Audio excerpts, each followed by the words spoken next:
J'ai été recrutée dans les années 2000, à l'époque où en fait l'accompagnement des demandeurs d'emploi et l'accompagnement des plus précaires, c'était le cœur de notre métier. Actuellement, le pays connaît une grave crise sociale et économique.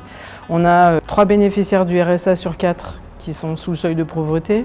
On a 6 millions de chômeurs dont moins de 40% sont indemnisés. Et on a aussi des portefeuilles qui explosent, tant au niveau de l'indemnisation que du placement. Alors le gouvernement, il s'attaque au monde du travail via plusieurs réformes. On parlera de la réforme de l'assurance chômage, celle des retraites, les expérimentations RSA et France Travail. Donc en fait, la CGT s'oppose à la politique du gouvernement qui vise le plein emploi dans la précarité. Donc nous, ce qu'on souhaiterait, c'est que tous les travailleurs puissent trouver un emploi qui leur correspond.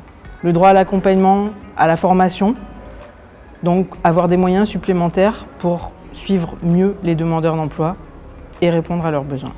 Donc la CGT revendique que chaque privé d'emploi puisse bénéficier d'une indemnisation à la fin d'un contrat de travail à hauteur d'au moins 80% du salaire, et ce jusqu'à la reprise d'activité.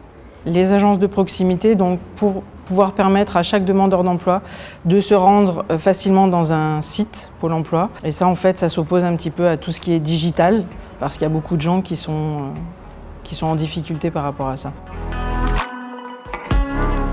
Et les effectifs, nous avons besoin d'embauches massives à Pôle emploi et aussi de titulariser tous les contrats précaires. Pour moi, le service public de l'emploi doit être exemplaire et il doit participer à la lutte contre la précarité. Donc du 13 au 23 novembre prochain, j'invite tous les collègues à voter pour la CGT.